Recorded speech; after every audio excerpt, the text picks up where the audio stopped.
convention delegates had their way in 1944, Henry A. Wallace would have been elected to a second term as vice president and succeeded Franklin Delano Roosevelt as the 33rd President of the United States.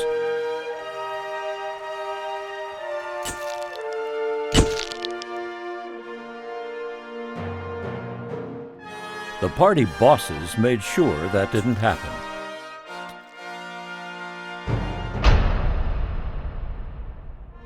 Who was this uncommon man the American public revered and the party brokers feared?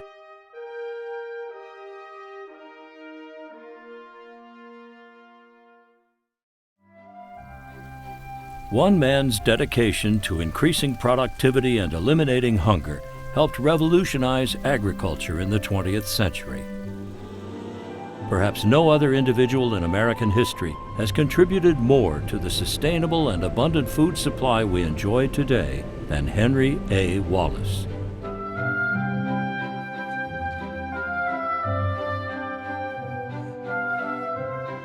At the beginning of the 20th century, agriculture was much less productive. Farmers bred corn and other crops through visual selection. The best-looking ears of corn naturally produced the highest yields, or so it was thought. In 1903, Henry A. Wallace disproved the relationship between the appearance of a breed and its yield, shattering conventional wisdom. He was a teenager when he began to question some of the underlying assumptions as to what was necessary for increased yield. He knew that there were other factors, and I think that was a brilliant insight of a young person that was not trained. I think he was born to it. Henry Agard Wallace's predisposition to agriculture began with his name. Henry Wallace, his grandfather, was a prominent Iowa farmer, minister, and writer. His father, Henry C. Wallace, also farmed, taught, and served as Secretary of Agriculture. Henry A. Wallace, who first learned about plants from his family, found an unlikely mentor in one of his father's colleagues at Iowa State University. He came into contact with George Washington Carver, who was the first African-American student at Iowa State, and subsequently became the first African-American faculty member at Iowa State. And he would take young Henry on nature walks around Ames.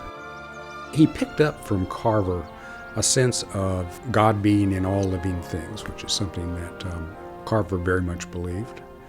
He learned a lot about the observation of plants, the parts of plants, and just absorbed lessons about plant life and nature from Carver. After completing his formal education at Iowa State in 1910, Wallace began his writing career at the family paper Wallace's Farmer. In his spare time, Wallace experimented with hybrid corn, developing the world's first commercially viable strain. He founded Pioneer Hybrid, which was the first hybrid seed company in the world. 10 years after founding Pioneer Hybrid, those yields had increased dramatically all throughout the Midwest. Founded in 1926, Wallace's $7,000 startup would later be purchased for $9.4 billion. Today, Pioneer Hybrid provides more than 250 strains of corn in 70 countries. Ironically, Wallace's work in the 1920s led to increased yields, just as farmers were struggling with excessive supply. During World War I, America had plowed vast tracts of marginal land to feed Europe. When the war ended, foreign demand fell, deflating prices. We were overproducing, producing far more grain than the world could consume at the time. And Wallace understood that something had to be done about that. As crop prices sank, Wallace examined the problem with both economic theory and hard statistical evidence. His book, Agricultural Prices, is credited as America's first econometric study. When the stock market crashed in 1929, rural America plunged into crisis. Farm income fell by 2/3. In 1932 alone, one Iowa farm in every 5 was foreclosed and auctioned, leading to populist outrage. That year, Wallace broke with his family's Republican roots.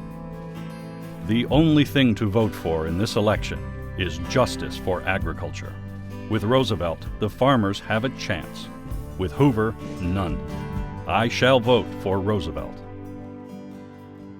His own father had been Secretary of Agriculture under Presidents Harding and Coolidge, but by 1932, Wallace had pretty much broken with the Republican Party, and he cast his lot with Franklin Roosevelt.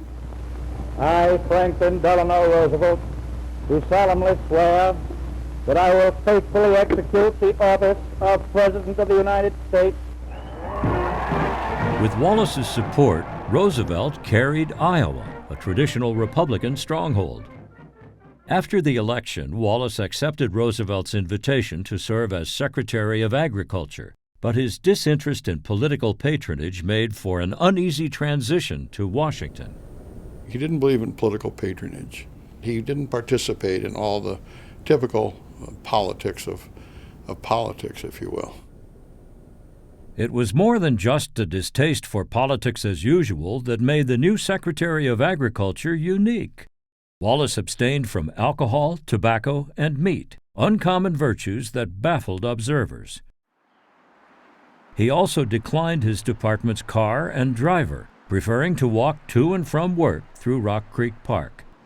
6 miles round trip.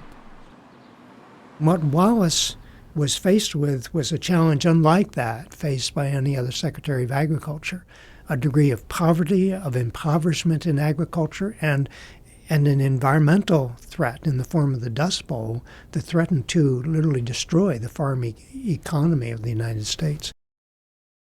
As Secretary of Agriculture, Wallace undertook emergency measures to remove surplus goods from the market and raise agricultural prices.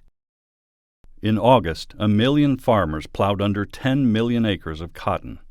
Later in the year, they received over $100 million in benefit payments in return for the plow-up, and they had the satisfaction of seeing the price of cotton double.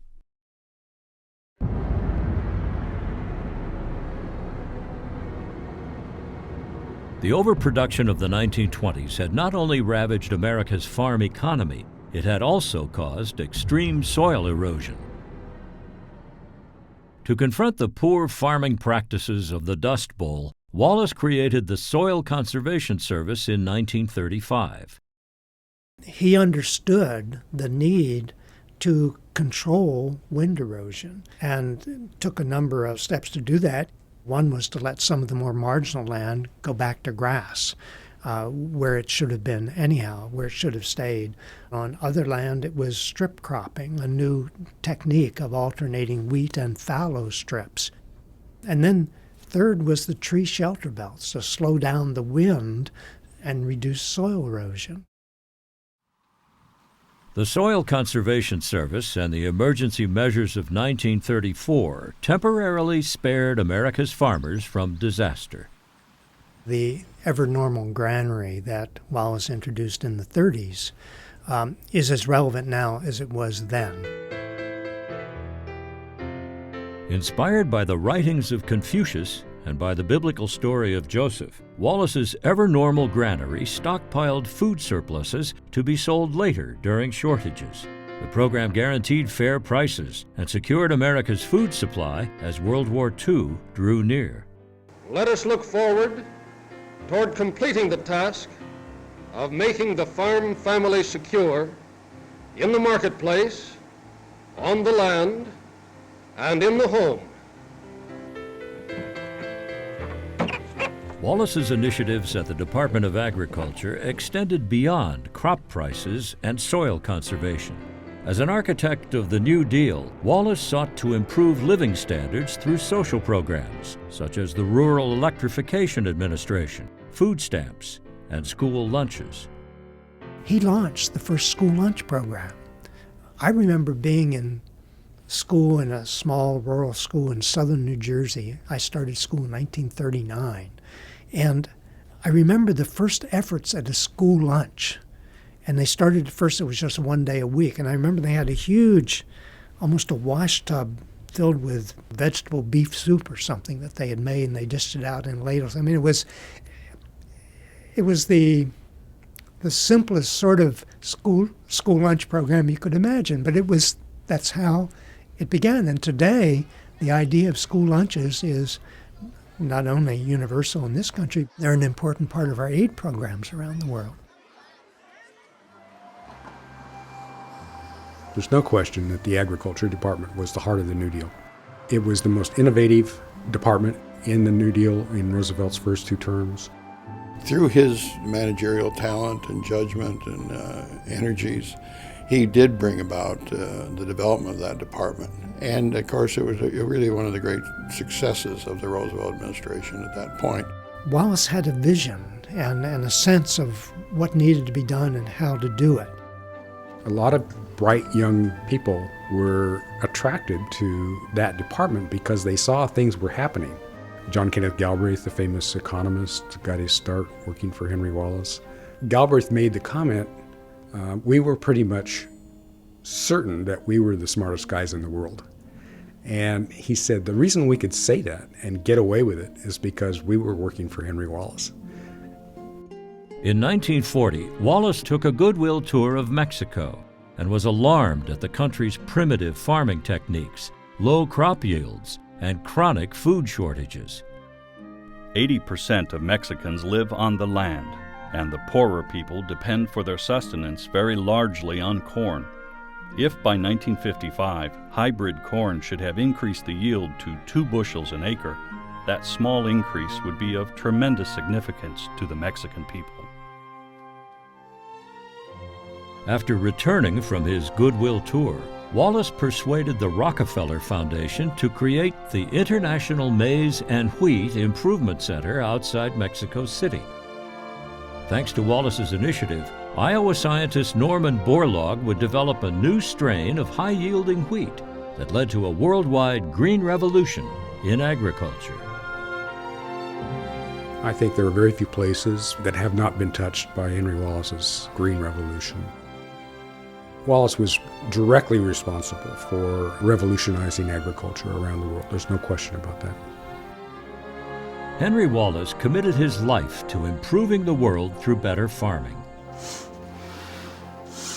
Today, Wallace's vision is carried on by the U.S. Department of Agriculture at the Henry A. Wallace Beltsville Agricultural Research Center.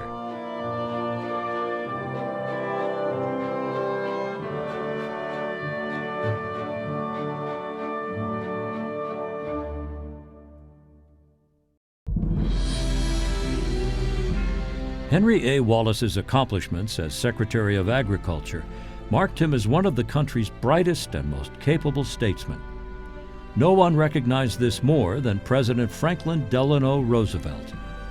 As he prepared to seek an unprecedented 3rd term in 1940, Roosevelt insisted that Wallace be his running mate.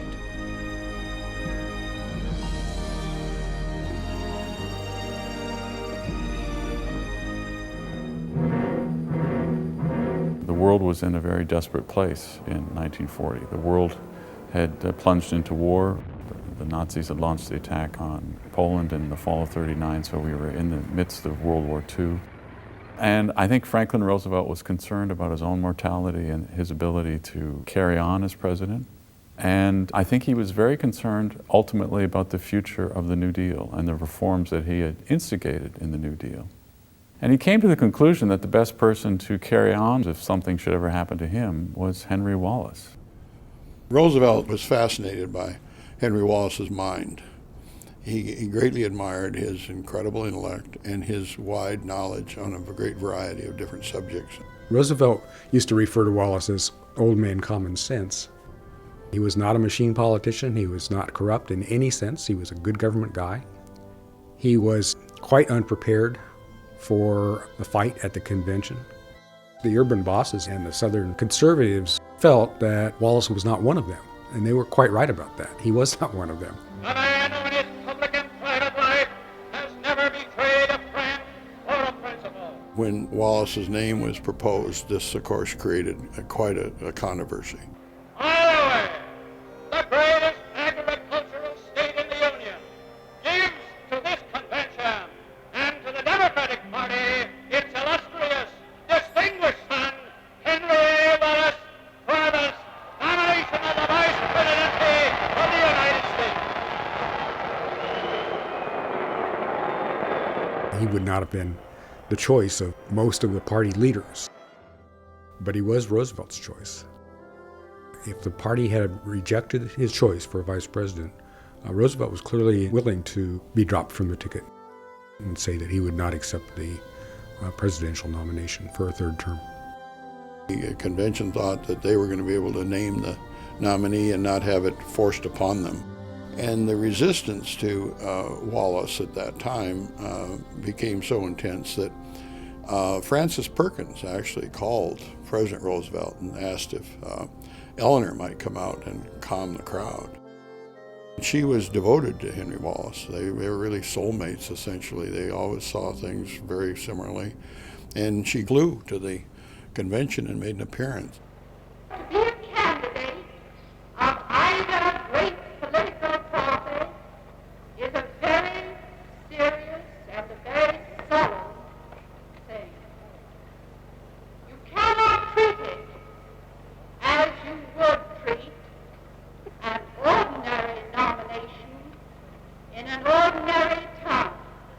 That really turned the convention, and I think it was a significant appearance that made the difference. The chairman of this convention declares the Honorable Henry A. Wallace the nominee of the Democratic Party for Vice President of the United States.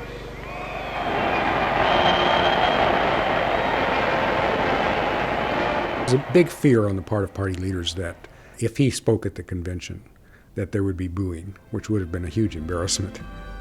And so he made the speech, but it was a few weeks later in Des Moines, Iowa. He actually made the vice presidential acceptance speech. And it is an unusually great honor to be the running mate of the one man who, more than any other, represents security for democracy in the modern world.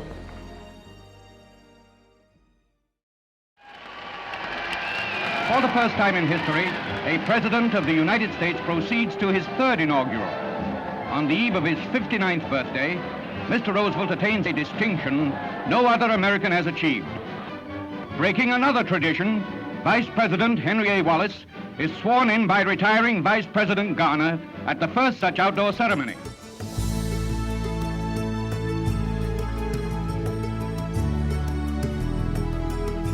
Henry Wallace's legacy as Secretary of Agriculture is pretty clear.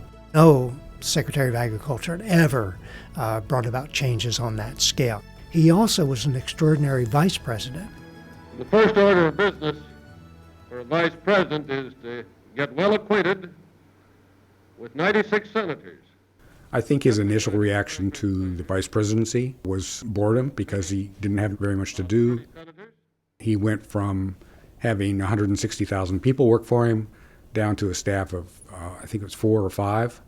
Mr. Vice President, I extend you my congratulations and welcome you to the Senate. I present you this gavel which has been used in that body for 150 years. Later in life, Wallace said the most futile job of the vice president was presiding over the Senate, a sentiment he expressed in a letter to his mother in December of 1940.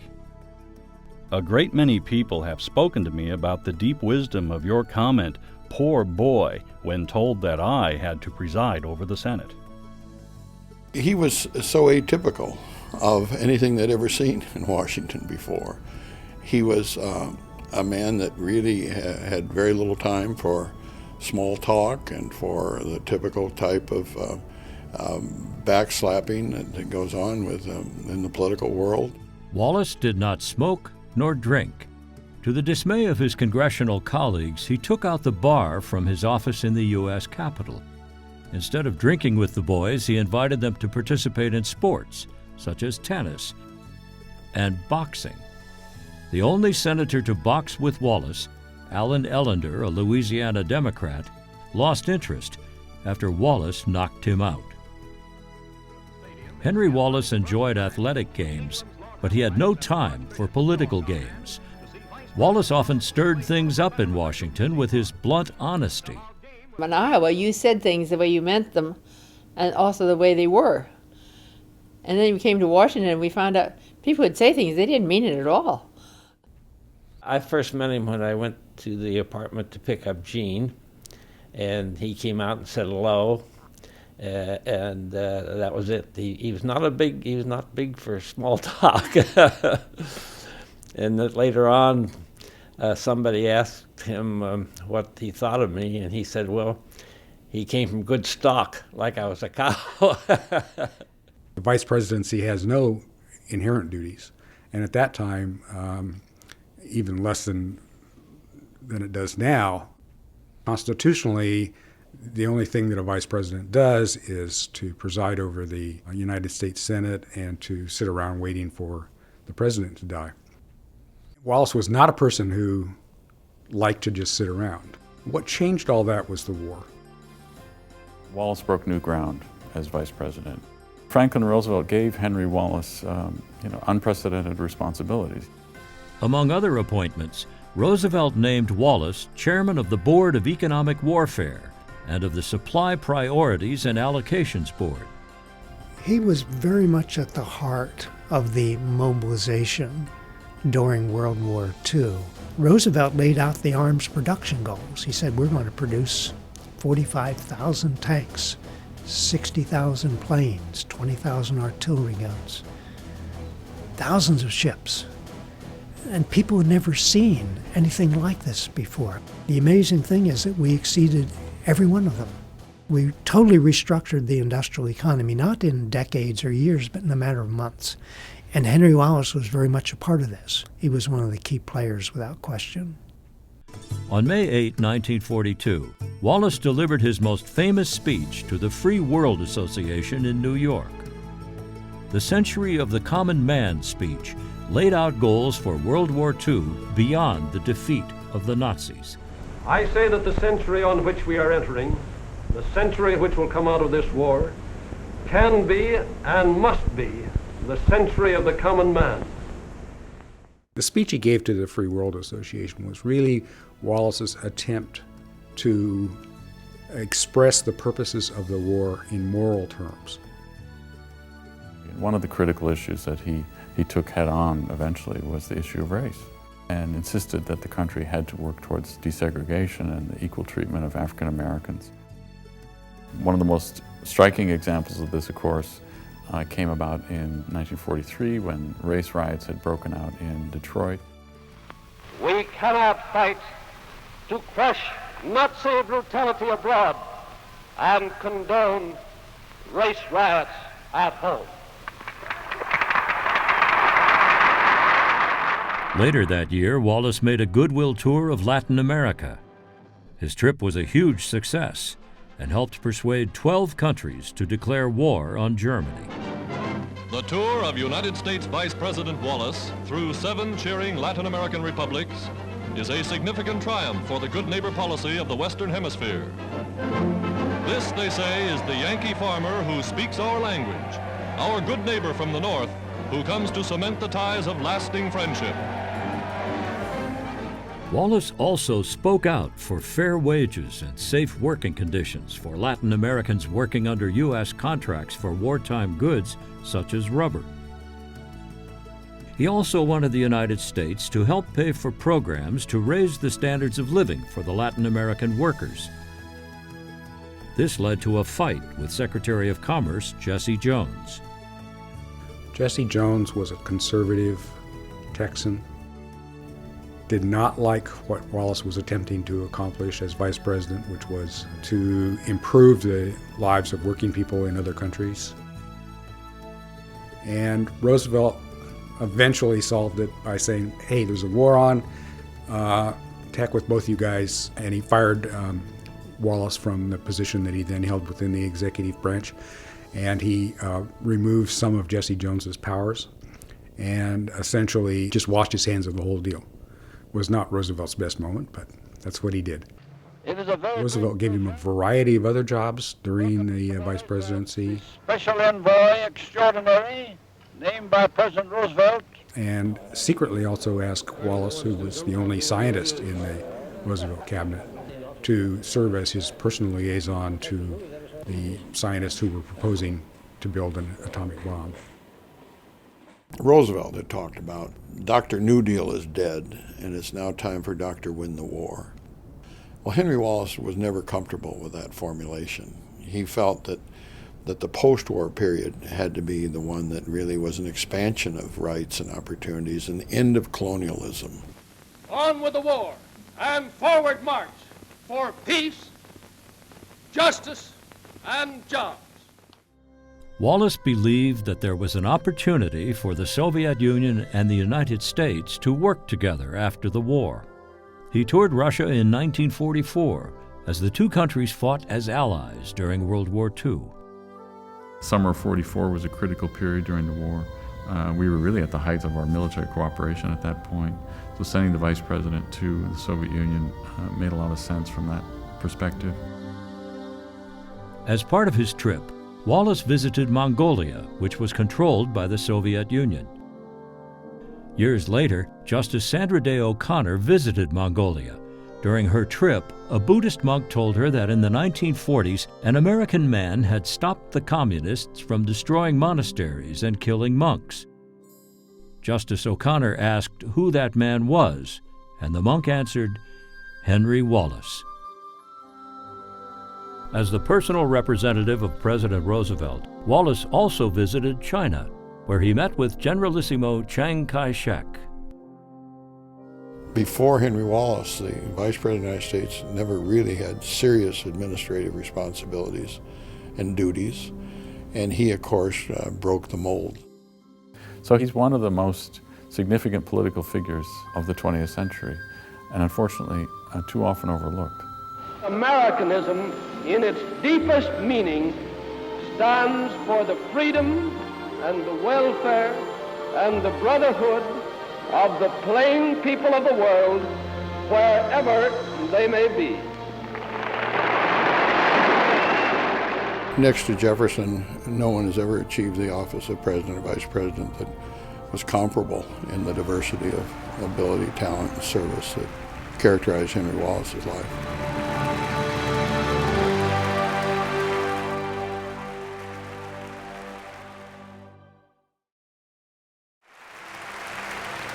When Vice President Henry A. Wallace entered the Democratic Convention in 1944, the delegates burst into an extended, spontaneous ovation.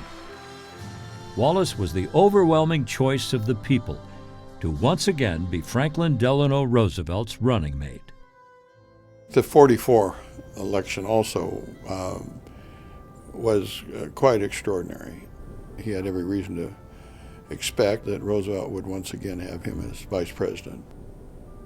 The president said I was his choice as running mate, that he was willing to make a statement to that effect. I asked him if he would be willing to say, if I were a delegate to the convention, I would vote for Henry Wallace. He said, yes, I would. Henry Wallace was an intellectual. He was a man of great moral character and vision, and really did not want to get involved in the rough and tumble horse trading and deal making that often had, shall we say, less than pleasant characteristics about it. I think Franklin Roosevelt had a hard time looking people in the eye and telling them that he was no longer going to need their services, or that for political reasons he was going to have to move beyond them or put them in a different position within his administration. When I was leaving, he drew me close and turned on his full smile, and with a very hearty handclasp said, while I cannot put it just that way in public, I hope it will be the same old team.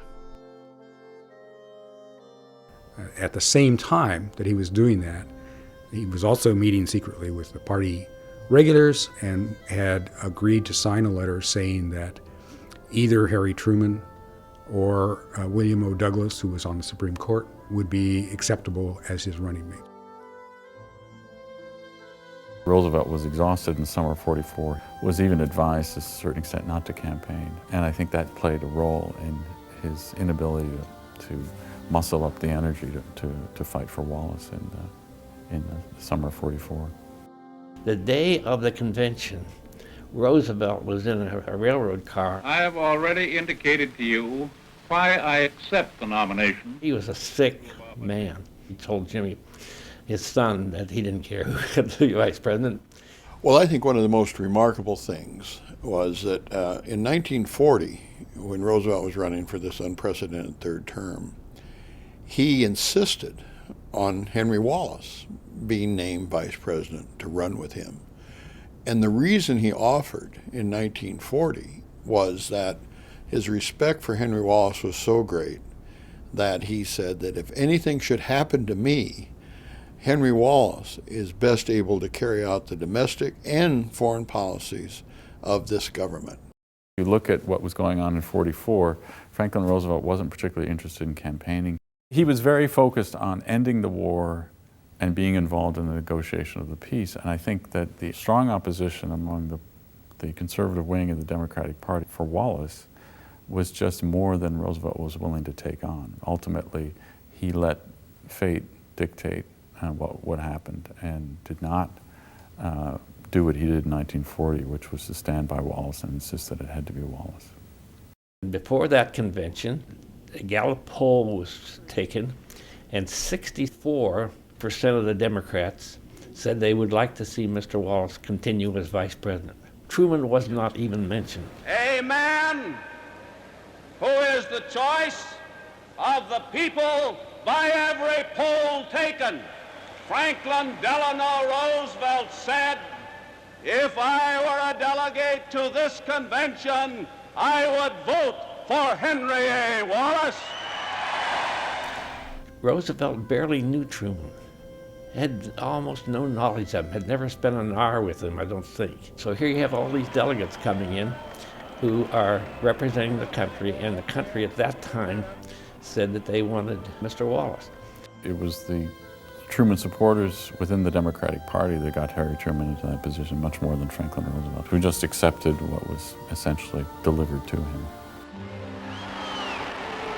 Wallace was asked to second Roosevelt's nomination for president, and he delivered a very powerful speech which upheld all of the liberal ideals for which he stood, and which directly challenged the moral authority of the bosses and the Southern segregationists.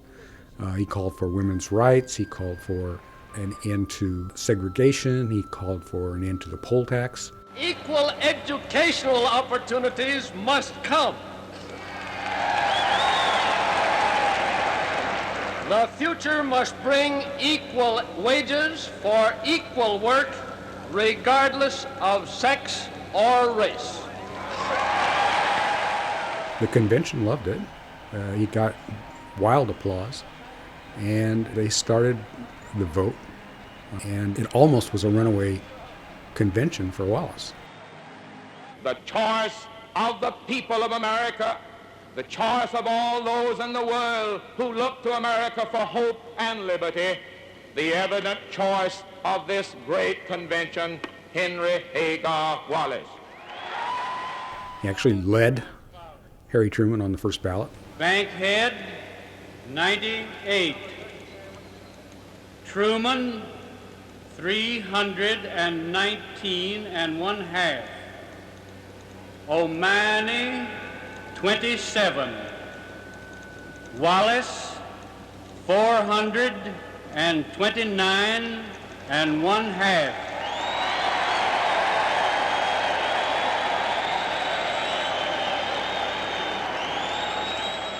The popular enthusiasm and passion, really, for Henry Wallace that exploded throughout the convention floor took the bosses and took everybody by shock and surprise. The party regulars decided that they had to put a stop to this, and they literally opened the doors and let in hundreds and hundreds of people, overcrowded it. The fire marshal said, "It's too crowded in here, you're going to have to adjourn for the evening." That was their ruse. The convention will be in order.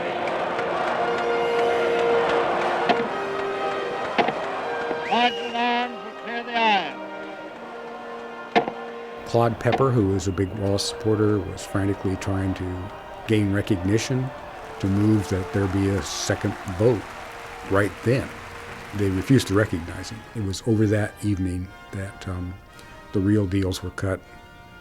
It's reported that more than a little cash changed hands. Ambassadorships were promised, judgeships were promised, Supreme Court appointments were promised. Claude Pepper later remarked that one moment changed the world for the next 50 years. It changed everything because the world would arguably have been a very different place had Wallace been vice president and then become president.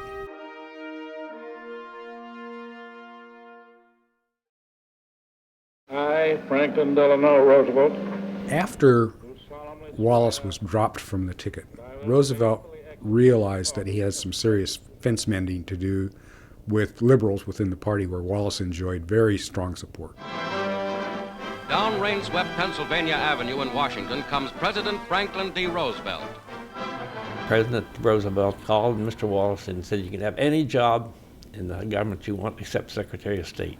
Wallace decided that he had been Secretary of Agriculture. He didn't want to do that again, so he chose to replace Jesse Jones as Secretary of Commerce. Sweet revenge.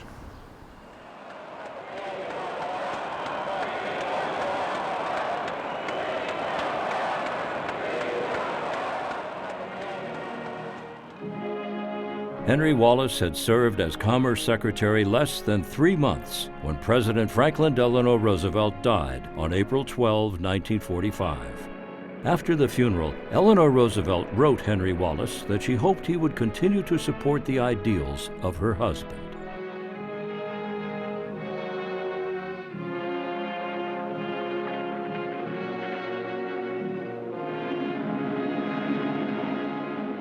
Initially, Truman and Wallace got along very well in the beginning of the Truman administration. Truman had a great respect for Henry Wallace's abilities, and he knew that they frankly surpassed his in terms of intellect and oftentimes experience and so on. He wrote a book called 60 Million Jobs about how you re-employ people who had formerly been fighting the war, how you employ them in peaceful ways. But as it turned out, Truman became persuaded that we had to have a huge arms establishment. We must also fight to eliminate the conditions which make war and defense profitable for private interests. The problem that arose between Truman and Wallace was with regard to a speech that Wallace had agreed to give to a very liberal organization. He was going to propose essentially a more conciliatory approach to the Soviet Union than what was being pursued by the Truman administration at that time. Knowing that, he called Truman and he asked to meet with him in the White House. They went over the speech line by line, and at each point, as Wallace noted in his diary, Truman agreed. I went over page by page with him my Madison Square Garden speech. Again and again he said, "That's right. Yes, that is what I believe."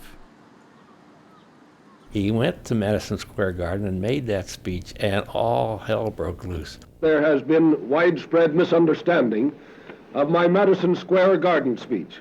I wish to make clear again that I am against all types of imperialism and aggression, whether they are of Russian, British, or American origin. Press came in and they said to the president, "Did you approve Mr. Wallace's speech?" "Yes, I did. Yes, I did. I approved it page by page." And that didn't solve any of the problems, and there was more fuss. And Clark Clifford came into him and said, "You better call the press back in again and say you approved his right to make the speech, but you did not approve." That's a direct lie. There's no question, and it's provable. I mean, it's on record. A direct lie. But that's the way it went. Henry Wallace, U.S. Secretary of Commerce, is called to the White House by President Truman. He had advocated publicly a more conciliatory attitude towards Russia. Later, the pressures just continued to build on Truman, and he finally sent a letter to Wallace calling for his resignation in rather intemperate terms. And Wallace, to his credit, picked up the phone and called him and said, Mr. President, I don't think you want a letter like this in circulation. I'm returning it to you. But you have my resignation, and I hope you will join me in our efforts for peace in the world from this point forward. Dear Harry, as you requested, here is my resignation. I shall continue to fight for peace. I am sure that you approve and will join me in that great endeavor. His walking papers in the outgoing mail, last official act of the one remaining cabinet member appointed in Roosevelt's first administration.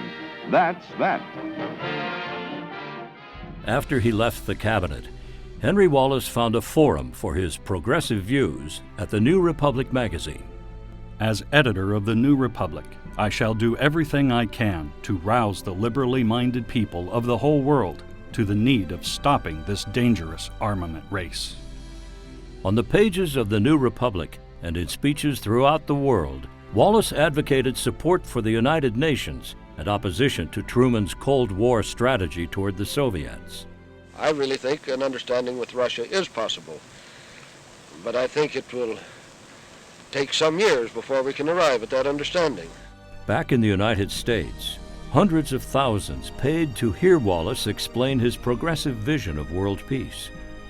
Wallace lashed out at the Red Scare, equating the communist witch hunt with the Salem witch trials, with the lynching of Negroes, and the incarceration of Japanese Americans in World War II. Because he allowed communists at his rallies, Wallace's critics accused him of being a communist sympathizer. If communists want to pay hard cash to hear a God-fearing capitalist speak, that's their business. They believed in the First Amendment, that they had a right of free speech. Henry A. Wallace also believed strongly in freedom of religion. He was an intellectual who studied many religions, including Buddhism, Native American beliefs, and theosophy, which led to a controversial association with a Russian mystic. But Wallace was a devout Christian whose writings and speeches frequently alluded to the Bible, especially the Old Testament. In the fall of 1947, Wallace went to Palestine just days after the United Nations agreed to partition Palestine into Jewish and Arab states. Wallace pleaded with Jews and Arabs to abide by the decision of the United Nations. I saw evidence on the village level that the Jew and the Arab get along very well, provided hatred and discord are not incited from the outside. While he was in Palestine working the fields with farmers, the House Un-American Activities Committee held hearings that labeled 10 noted directors and screenwriters as communists. The question is, have you ever been a member of the Communist Party? Wallace responded to the hearings with a telegram to the progressive citizens of America. You must destroy the Un-American Committee at the polls and in the courts, or it will destroy many of the foundations of democracy and Christianity. Despite his criticism of the Truman administration, Wallace maintained support of the Democratic Party throughout 1947. But by December, the course was set for a third-party candidacy. I say that a vote for a new party in 1948 will be the most valuable vote you have cast or ever will cast. It will be a vote for peace and abundance. I announce my independent candidacy for the presidency of the United States in 1948. He was the first candidate for president in the history of the country to campaign in the South and opposed to segregation, refused to appear before segregated audiences, subjected himself to genuine threats to his life, and was subjected to egg throwings and all kinds of demonstrations. Mr. Wallace would go around the South and say that poll tax has got to go. That irritated a number of Southerners, because a number of them had been elected, partly because it was in existence. Today you would say, of course it should have gone. They were using it as a way to keep blacks and poor people from voting. And the courage that he showed at that time in unprecedented ways in terms of American race relations was just one example, I think, of the extraordinary nature of his public service. The one thing that is most remarkable about that effort in 1948 is that this platform was amazingly farsighted and remarkably advanced in terms of the positions it took. For example, equal pay for women. It called for the abolishment of Jim Crow laws and segregation. 18-year-old vote, national health insurance, the Department of Education. So all these things at the time were viewed to be so far out became mainstream. Henry A. Wallace received just over 1 million votes in 1948, but the enthusiastic following of his Progressive Party helped push Harry Truman down a more liberal path on domestic issues. To Wallace, his campaign had made a positive difference. His campaign in '48 did have the effect of pushing Truman to integrate the military and to be more tolerant than most of his party wanted in terms of civil rights. The Democrats, as a result of our pressure, campaigned on a more forward-looking program than ever before in the history of the Democratic Party. After the 1948 campaign for president, Henry A. Wallace and his wife Ilo retired to their farm, Farview, in upstate New York.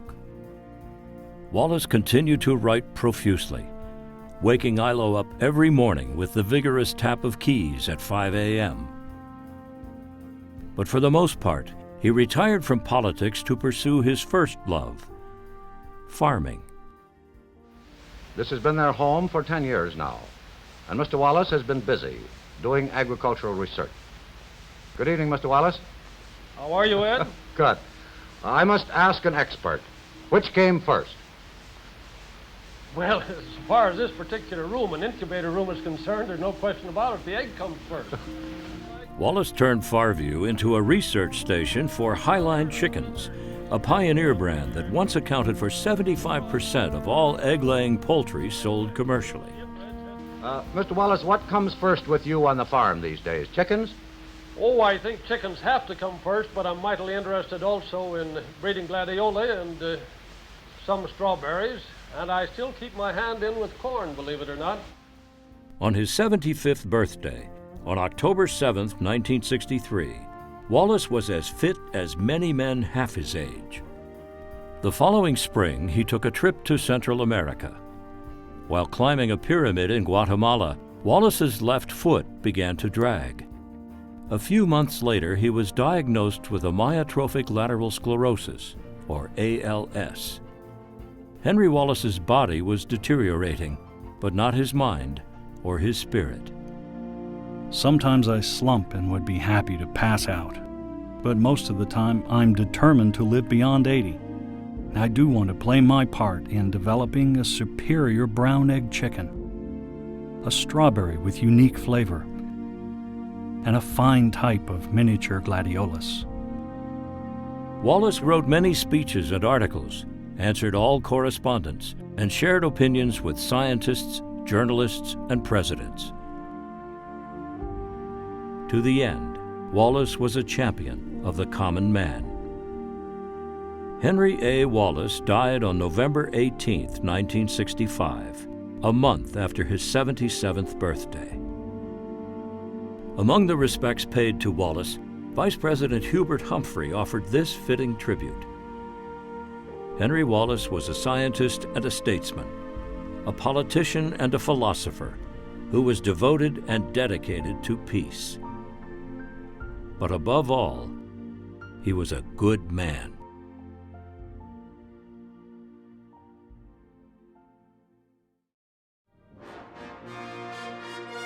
As Franklin Delano Roosevelt's third-term vice president, Henry A. Wallace was the popular choice to be his running mate in 1944. What if Vice President Wallace had been nominated to run again with Roosevelt instead of the unknown Harry Truman? What if Henry A. Wallace had become our 33rd president? It's always difficult for historians to speculate on what might have happened if events had turned out differently. But I think there's no question that Henry Wallace represented a kind of vision for America that was 2 or 3 decades ahead of his time.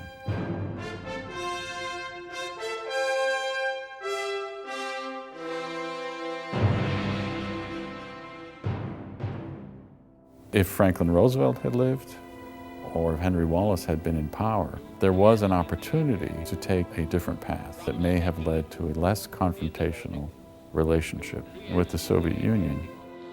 An iron curtain has descended across the continent. It isn't that with Wallace being president, we would have very likely eliminated all tensions and disagreements with the Soviet Union, but they'd be more manageable. My good friends, we would not have had the Red Scare, McCarthyism, the security witch hunt that went with it. And communist lying propagandists in our own government. Wallace felt very strongly that we should resist those kind of passions. He would have been a very strong opponent of taking unilateral military action without the sanction of the United Nations, of preemptive war. We probably would have put more effort into developing full employment programs without using a huge arms buildup. What Eisenhower later referred to as the military-industrial complex. We must guard against the acquisition of unwarranted influence, whether sought or unsought, by the military-industrial complex. I think Kennedy's use of the phrase new frontier most likely does come from Henry Wallace. There's no question that Wallace had an influence on the generation that followed. And we stand today on the edge of a new frontier, the frontier of the 1960s, the frontier of unknown opportunities and perils. If Henry Wallace were in government today, he would be looking at the major environmental issues we face. Climate change obviously is one, but soil erosion around the world, falling water tables, spreading water shortages. Wallace understood these issues. When Henry Wallace looked around the world, and with his great love of the land, with his great understanding of the capacity of the land to feed the people, he could see a vision that others couldn't. His notions of global peace, based on a world that was free from want, are very much goals that I think we still have to aspire to today. I hope more and more people are becoming aware of what a great man he was.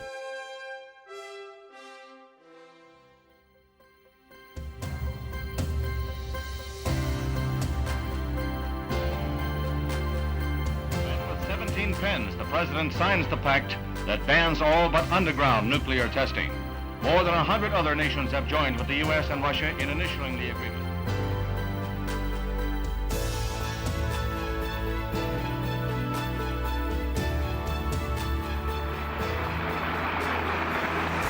Let us close the springs of racial poison.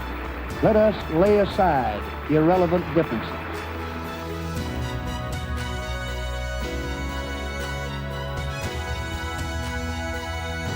Went through the snow today to visit one of the most beautiful places in China, the old palaces of the emperors in the Forbidden City in Peking.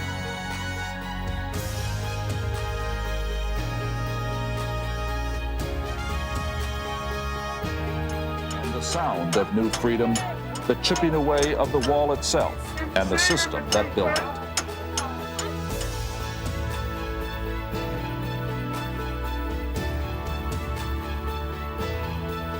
Without realizing it, we have begun to wage war on the earth itself.